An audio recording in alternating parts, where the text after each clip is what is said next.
Hi friends, welcome to Delicious Home. இன்னைக்கு பார்க்க போற ரெசிபி என்னன்னா இந்த தீபாவளிக்கு பெர்ஃபெக்ட்டான சக்கரை அதிரசம் நம்ம எப்படி பண்ணலாம்னு பார்க்கலாம். ஏற்கனவே நம்ம சேனல்ல வெள்ளை அதிரசம் எப்படி பண்ணனும்னு நான் வீடியோ போட்டுருக்கேன். அதோட லிங்க் டிஸ்கிரிப்ஷன்ல கொடுக்கிறேன். செக் பண்ணி பாருங்க. இப்போ பெர்ஃபெக்ட்டான அதிரசம் வரணும்னா இந்த வீடியோ ஃபுல்லா ஸ்கிப் பண்ணாம பாருங்க. அப்பதான் புரியும் உங்களுக்கு. கடைசி வரைக்கும் பாருங்க. பாருங்க எவ்வளவு அழகா அதிரசம் பெர்ஃபெக்ட்டா வந்திருக்கு. இப்போ எப்படி செய்யலாம்னு வீடியோக்குள்ள போலாம். இப்போ நான் 2 கப் பச்சரிசி, அதாவது நான் ரேஷன் அரிசி தான் எடுத்துர்க்கேன். அதுல எப்படி பெர்ஃபெக்ட்டா அதிரசம் செய்யலாம்னு பார்க்கலாம். 1 கப் சக்கரை, 1 கப் அரிசி போட்டுட்டேன்.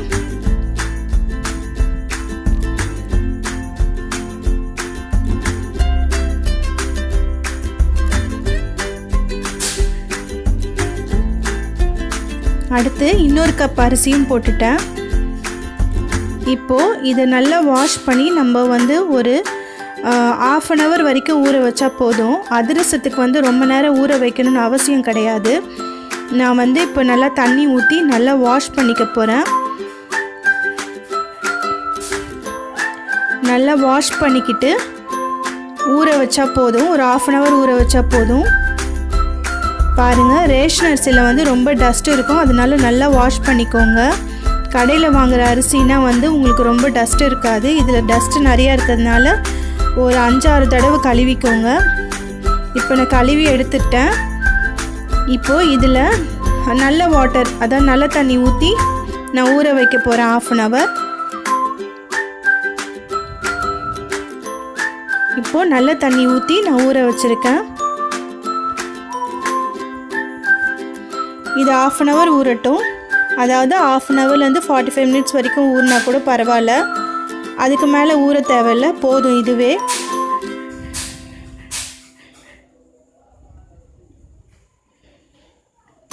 இப்போ மூடி போட்டு வச்சுட்டேன் நான்.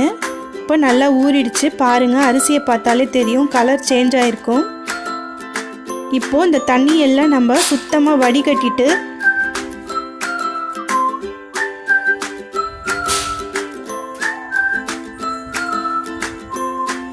சுத்தமாக தண்ணியெல்லாம் நம்ம எடுத்துட்டு ஒரு துணியில் போட்டு நல்லா பரப்பி விட்டு காய விடுங்க. ஃபேன் காற்றுல காஞ்சாலே போதும்.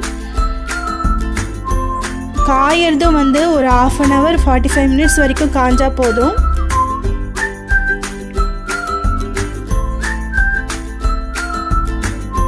பாருங்க, நல்லா பரப்பி விட்டுக்கோங்க. இந்த மாதிரி ½ அன் ஹவர் காஞ்சா போதும்.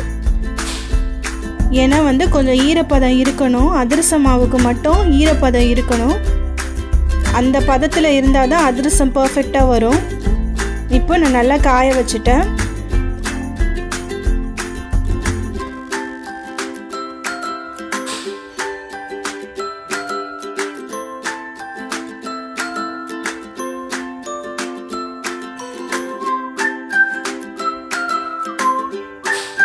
நல்லா பரப்பி காய வச்சுக்கோங்க, அப்போ தான் சீக்கிரமாக காயும். இப்போது காஞ்சிருச்சு. பாருங்கள், அரிசி நம்ம கையில் இப்படி தொட்டு எடுத்தாலே கையில் சில அரிசி ஒட்டும். இதுதான் கரெக்டான கன்சிஸ்டன்சி. இப்போது நம்ம எடுத்துடலாம்.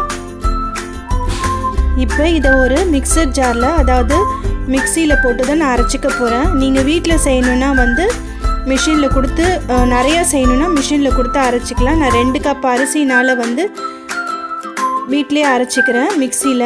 இது ஒரு 3 ஏலக்காய் போட்டிருக்கேன், கொஞ்சம் சுக்கு போட்டிருக்கேன். இப்போது இதையெல்லாம் சேர்த்து நல்லா பவுடராக அரைச்சிக்கலாம். ரொம்ப பவுடராக இருக்கணும்னு அவசியம் இல்லை, கொஞ்சம் குறைன்னு இருந்தாலும் பிரச்சனை கிடையாது. அதிரசம் வரும் நல்லா பர்ஃபெக்டாக. நம்ம பாகை எடுக்கிறதுல தான் இருக்குது. இப்போ இதை அப்படியே நம்ம செய்யக்கூடாது, இதை சலிச்சிக்கணும். இப்போ நான் சலிச்சிக்கிறேன். எல்லா மாவையும் கொட்டி நான் சலிச்சிக்க போகிறேன். அதாவது 1 கிலோ அரிசி மாவுக்கு 1 கிலோ அதிரசம் நீங்கள் செய்யணுன்னா 1 கிலோ அரிசி மாவுக்கு 3/4 கிலோ சர்க்கரை கரெக்டான அளவு. நீங்கள் 3/4 கிலோனா ½ கிலோலேருந்து 3/4 கிலோக்குள்ளே எவ்வளோ வேணாலும் நீங்கள் யூஸ் பண்ணிக்கலாம். 3/4 கிலோ தாண்டாமல் பார்த்துக்கோங்க. அதாவது ½ கிலோலேருந்து 3/4 கிலோ வரைக்கும் நீங்கள் சர்க்கரை யூஸ் பண்ணிக்கலாம் 1 கிலோ அரிசிக்கு. அதே மாதிரி தான் வெல்லமும். இது எப்படி இந்த மெத்தடோ அதே மாதிரி தான் வெல்லமும். இப்போ நான் நல்லா சலிச்சுக்கிறேன். இப்போ நான் 2 கிளாஸ் அரிசி போட்டனால நான் அளவு எப்படின்னு சொல்கிறேன். அதாவது ஒரு கிளாஸுக்கு வந்து 3/4 கிளாஸ் சர்க்கரை போட்டிருக்கேன். அப்போ 2 கிளாஸ்க்கு வந்து 1.5 கிளாஸ் சர்க்கரை தேவைப்படும். அதே மாதிரி தான் 1 கிலோ நீங்கள் அரிசி அரைச்சாலும் 3/4 கிலோ சர்க்கரை, அதாவது 1/2 கிலோலேருந்து 3/4 கிலோ யூஸ் பண்ணால் போதும் சர்க்கரை.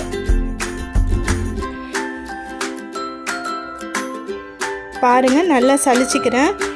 நீங்கள் சலிச்சுக்கிறதுனால இதில் ஏலக்காவும் சுக்கும் போட்டு அரைச்சனால இந்த சலிச்சறதுல இதாகிடும் அதுவும். ஆனால் அதோட இதெல்லாம் வந்து வாசனை எல்லாம் வந்து அரிசி மாவில் நல்லா இதாக இருக்கும். இப்போ பாருங்கள் எவ்வளோ அரிசி இதில் இருந்திருக்கு. இதில் இன்னும் நிறைய அரிசி இருந்தால் திருப்பி ஒரு வாட்டி நம்ம அரைச்சி கூட அதை யூஸ் பண்ணிக்கலாம், பிரச்சனை கிடையாது.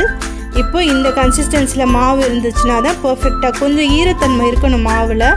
நான் கொஞ்சம் ஃப்ளேவருக்கு வாசனைக்காக எள்ளு போடுறேன். நம்ம அந்த அதிரசம் கடித்து சாப்பிட்றப்ப வந்து எள்ளோட டேஸ்ட்டு வந்து கொஞ்சம் டிஃப்ரெண்ட்டாக இருக்கும். சில பேர் எள்ளு போட மாட்டாங்க. உங்கள் விருப்பம் இருந்தால் எள்ளு போட்டுக்கலாம். வெள்ளை எள்ளு தான் போடணும். இப்போது சர்க்கரை பாகு எப்படி செய்யலான்ட்டு பார்க்கலாம். ஒரு கனமான பாத்திரம் வச்சுக்கோங்க. இதில் நான் வந்து 1.5 கப் சர்க்கரை ஆட் பண்ண போகிறேன். அதாவது 2 கப் அரிசிக்கு 1.5 கப் சர்க்கரை. அதாவது 1 கப் அரிசிக்கு 3/4 கப்பு கணக்கு வச்சு நான் 2 கப் அரிசிக்கு 1.5 கப் சர்க்கரை போடுறேன். போட்டுட்டு இதில் தண்ணி வந்து 1/4 கப்பு ஊற்றினா போதும், அதுக்கு மேலே ஊற்றக்கூடாது, ரொம்ப வாட்ரியாகிடும் மாவு. இப்போ நான் 1/4 கப் தண்ணி தான் ஊற்றுறேன். ஊற்றிட்டு கொஞ்சம் ஸ்டவ்வை லோ ஃப்ளேமில் வச்சுக்கோங்க. வச்சுட்டு நல்லா மிக்ஸ் பண்ணி விட்டுக்கிட்டே இருங்க. சர்க்கரை ஃபுல்லாக கரைஞ்சிரும். சர்க்கரை கரையிற வரைக்கும் கூட நீங்கள் பக்கத்துலேயே நின்று அடி பிடிக்காமல் மிக்ஸ் பண்ணிக்கிட்டே ஹை ஃப்ளேமில் வச்சு கூட மிக்ஸ் பண்ணிக்கிட்டே இருக்கலாம். இப்போ பாருங்கள் நல்லா மிக்ஸ் பண்ணி விட்டுட்ருக்கேன். நீங்கள் வெல்லம் அதிரசம் செய்யணுனாலும் நம்ம சேனலில் அதுக்கான வீடியோ இருக்குது, டிஸ்கிரிப்ஷனில் லிங்க்கு கொடுக்குறேன், போய் செக் பண்ணி பாருங்கள். இப்போ சர்க்கரை கரைஞ்சிக்கிட்டே வருது.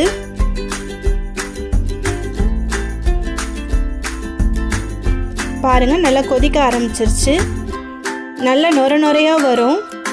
அதுக்கப்புறம் பக்கத்தில் ஒரு சின்ன பவுலில் தண்ணி வச்சுக்கிட்டு அப்பப்போ வந்து ஒரு ட்ராப் எடுத்து விட்டு நம்ம செக் பண்ணி பார்க்கணும். ஏன்னா வந்து அந்த கன்சிஸ்டன்சி வந்துருச்சா, நம்ம உருட்டி கையில் அந்த பாகை எடுத்து கையில் உருட்டி பார்த்தோன்னா வந்து எந்த ஷேப்புக்கு வேணாலும் வரும். பாருங்கள் இந்த மாதிரி வரணும். இந்த மாதிரி வந்தோன்னா நம்ம டக்குன்னு ஸ்டவ்வை ஆஃப் பண்ணிவிட்டு மாவை போட்டு மிக்ஸ் பண்ணலாம். இப்போ எனக்கு கரெக்டான கன்சிஸ்டன்சி வந்துருச்சு. சர்க்கரை பாகு இந்த அளவுக்கு இருக்கணும். தண்ணியில் வந்து கரையக்கூடாது. தண்ணியில் விட்டோன்னா வந்து அப்படியே எடுத்து நம்ம கையில் அதை எந்த ஷேப்புக்கு வேணாலும் மாற்றுற மாதிரி, எந்த ஷேப்புக்கு வேணாலும் நம்ம பண்ணுற மாதிரி இருந்ததுன்னா பாகு கரெக்டான பதத்தில் இருக்குதுன்னு அர்த்தம்.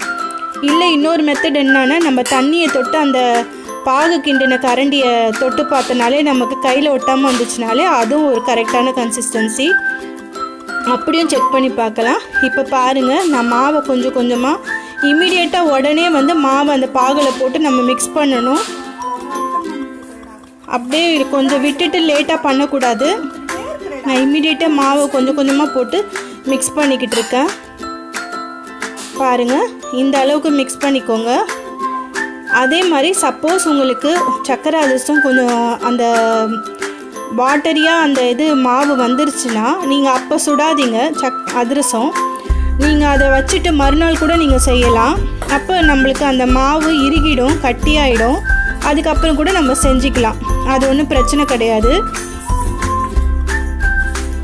இப்போ நான் இந்த வீடியோவில் கூட மாவை வந்து நான் ரெடி பண்ணி வச்சுட்டு ஒரு காலையில் ரெடி பண்ணி வச்சேன்னா நான் நைட்டு தான் வந்து அதிரசம் செஞ்சேன். அதனால எனக்கு மாவு நல்லா இறுகி கட்டியாக இருந்துச்சு, ஈஸியாகவும் இருந்துச்சு. அந்த மாதிரி பண்ணிக்கலாம் நீங்கள். இல்லை சர்க்கரை பாகு செய்கிறப்ப தண்ணி அளவாக 1/4 கப்பு ஊற்றுனீங்கன்னா கட்டியாக இருக்கும். எனக்கு கொஞ்சம் வாட்டரியாக இருந்த மாதிரி தெரிஞ்சிச்சு, அதனால் நான் அப்போ சுடலை. அதுக்கப்புறம் வந்து நான் காலையில் செஞ்ச இதுக்காக வந்து நைட்டு தான் செஞ்சேன். கரெக்டாக இருந்துச்சு எனக்கு. இப்போ கொஞ்சம் கொஞ்சமாக எல்லா மாவையும் போட்டு ஃபுல்லாக மிக்ஸ் பண்ணிட்டேன்.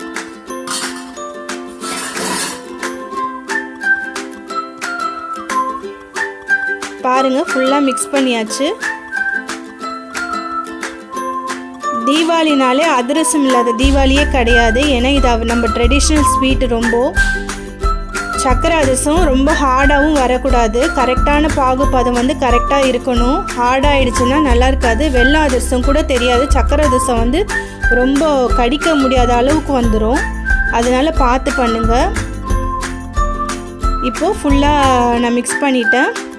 இப்போ இது மேலே வந்து கொஞ்சமாக நம்ம நெய் தடவிக்கலாம். இல்லாட்டி நல்லெண்ணெய் இருந்துச்சுன்னா அதையும் கூட நீங்கள் தடவி வச்சு கொஞ்ச நேரம் வச்சிடலாம்.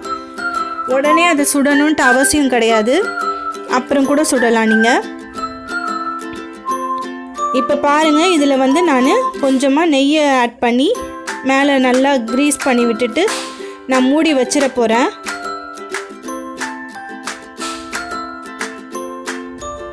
பாருங்கள், கொஞ்சம் எனக்கு வந்து மாவு தளன்னு இருக்குது. இப்போ நான் ஒரு ½ டே கழித்து தான் வந்து இப்போ பார்க்குற மாவு எப்படி இருக்குது பாருங்கள், கட்டியாயிடுச்சு. இப்போ வந்து நம்ம அதிரசம் நம்ம செஞ்சோன்னா வந்து கரெக்டாக இருக்கும். நம்ம மாவு மிக்ஸ் பண்ணுறப்ப கட்டியாக இருந்துச்சுன்னா அப்பயே கூட சுட்டுடலாம், பிரச்சனை இல்லை. கொஞ்சம் தண்ணியாக இருக்கிற மாதிரி இருந்துச்சுன்னா நீங்கள் வந்து அதை வச்சுட்டு லேட்டாக கூட சுடலாம். அது கட்டியான பிறகு கூட சுடலாம். இப்போ இதில் நான் கொஞ்சம் மாவு எடுத்துக்கிட்டு ஒரு உருண்டையாக உருட்டிக்கிறேன். உங்கள் வீட்டில் பால் கவரு இல்லாட்டி வாழை இலை இல்லாட்டி ஆயில் யூஸ் பண்ண கவர் இருக்கும்ல, அது மாதிரி ஒன்று எடுத்துக்கோங்க. இப்போ நான் ஆயில் யூஸ் பண்ண கவர் தான் எடுத்துக்கிறேன். இதில் வந்து நம்ம கொஞ்சமாக வந்து ஆயில் ஊற்றிக்கலாம் மேலே. ஏன்னா வந்து அப்போ தான் ஒட்டாமல் வரும், ஈஸியாக எடுக்க முடியும். இப்போ பாருங்கள், நான் ஒரு ஃபியூ ட்ராப்ஸ் ஆயில் ஊற்றிக்கிறேன். நல்லா ஸ்ப்ரெட் பண்ணி விட்டுக்கோங்க. நல்லா ஸ்ப்ரெட் பண்ணி விட்டுட்டு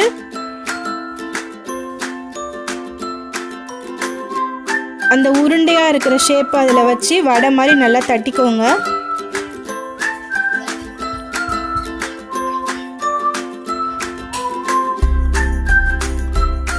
வடை மாதிரி பாருங்கள், இந்த ஷேப்புக்கு நல்லா தட்டிக்கோங்க. உங்களுக்கு எப்படி சைஸ் வேணுமோ அது மாதிரி நீங்கள் பண்ணிக்கலாம். சின்னதாக கூட பண்ணிக்கலாம், இல்லை பெருசாக கூட பண்ணிக்கலாம்.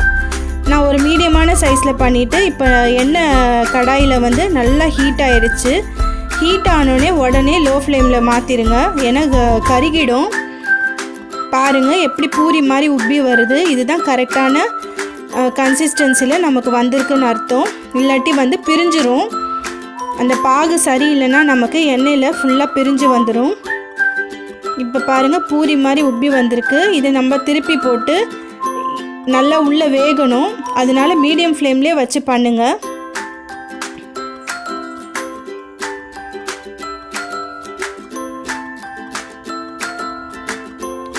இப்போது நல்லா வெந்துருச்சு. இது ஆயிலேருந்து எடுத்துடலாம்.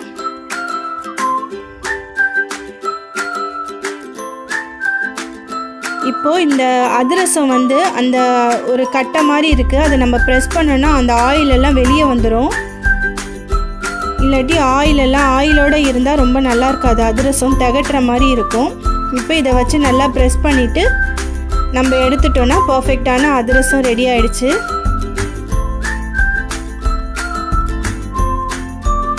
பாருங்கள் எவ்வளோ பர்ஃபெக்டாக வந்திருக்கு.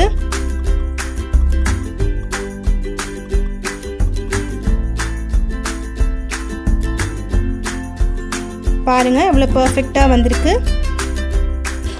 இந்த வீடியோ உங்களுக்கு பிடிச்சிருந்தா லைக் பண்ணி ஷேர் பண்ணி சப்ஸ்கிரைப் பண்ணுங்க. மறக்காமல் பெல் ஐக்கானை கிளிக் பண்ணுங்கள். அப்போ தான் வீடியோக்கான நோட்டிஃபிகேஷன் உங்களுக்கு உடனே வரும். மறக்காமல் கமெண்ட் செக்ஷனில் கமெண்ட் பண்ணுங்கள். நெகட்டிவாக இருந்தாலும் பாசிட்டிவ் கமெண்ட்ஸாக இருந்தாலும் பரவாயில்ல. ஒன்ஸ் அகெயின் அனைவருக்கும் happy Deepavali wishes from delicious home.